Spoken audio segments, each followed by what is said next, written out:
Hello. പിള്ളേർക്ക് സ്കൂളില്ലെങ്കിൽ എനിക്ക് അന്നത്തെ ദിവസം ഭയങ്കര മടിയാണ്.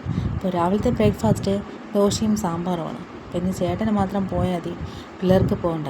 പിള്ളേരെന്ന് പറയുമ്പോൾ ഒരാൾ മാത്രമാണ് ഒരാഴ്ച കൊണ്ട് പോകുന്നത്. ഒരാൾ ഒരാഴ്ചയായിട്ട് പനി പിടിച്ച് കിടപ്പായിരുന്നു. എൻ്റെ തിങ്കളാഴ്ച മുതൽ വിടണം. എൻ്റെ ചേട്ടനുള്ള ലഞ്ച് ബ്രേക്ക്ഫാസ്റ്റ് ഒക്കെ എടുത്തു വെച്ചു. എനിക്ക് കഴിക്കാനുള്ള ബ്രേക്ക്ഫാസ്റ്റ് എടുത്തു. ഇത് ഉച്ചത്തേതാണ്. ഇത് നമ്മുടെ നാട്ടിൽ ഈ വേകാത്ത ഒരു തരം കപ്പയുണ്ടല്ലോ, പെട്ടെന്നൊന്നും കുഴഞ്ഞു പോകാത്ത വേകാത്തൊരു കപ്പ. അപ്പോൾ അതിനിങ്ങനെ ഇതുപോലെ മുറിച്ചിട്ട് നമ്മുടെ തേങ്ങ, ജീരകം, അല്പം മുളക് പൊടി, മഞ്ഞൾപ്പൊടി, പിന്നെ കുറച്ച് വെളുത്തുള്ളി, ഇവയെല്ലാം ചതച്ചിട്ട് കടുക് താളിച്ചെടുത്ത് നല്ല ടേസ്റ്റാണ്.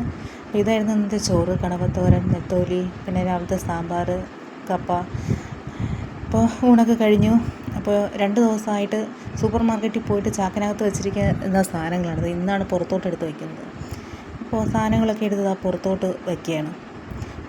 ഒരാൾ ആ സൈഡിൽ നിന്ന് ഡാൻസ് ചെയ്യുന്നുണ്ട്. എന്തിനുള്ള പുറപ്പാടാണോ എന്തോ. അങ്ങനെ ഓരോരോ സാധനങ്ങളായിട്ട് ചാക്കിൽ നിന്ന് വെളിയിലോട്ട് എടുത്ത് വയ്ക്കുകയാണ്. അപ്പോൾ അത്യാവശ്യത്തിന് കുറച്ച് സാധനങ്ങൾ മാത്രം ഇതിൽ നിന്ന് എടുത്തിട്ടുണ്ടായിരുന്നു. സവാള, അങ്ങനെയുള്ള ചീഞ്ഞു പോകുന്ന സാധനങ്ങൾ. ബാക്കിയെല്ലാം ചാക്കിൽ തന്നെ വെച്ചിരിക്കുകയാണ്. സമയം കിട്ടുമ്പം ഡബ്ബയിലാക്കാമെന്ന് പറഞ്ഞിട്ട് അങ്ങനെ 2 ചെറിയ ഡബ്ബയൊക്കെ വാങ്ങിച്ചിട്ടുണ്ട്. അപ്പോൾ അത് കണ്ടപ്പോൾ തന്നെ മോൻ അത് കയ്യിലെടുത്തു. 2 പേരും അങ്ങോട്ടും ഇങ്ങോട്ടും അത് ആരാദ്യം പൊട്ടിക്കും എന്നുള്ള ചർച്ചയിലാണ്. അങ്ങനെ ഞാൻ ഊണൊക്കെ കഴിഞ്ഞ് ഞങ്ങൾ 2 പേരും മോളെ ഡാൻസിനാക്കാൻ പോവുകയാണ്.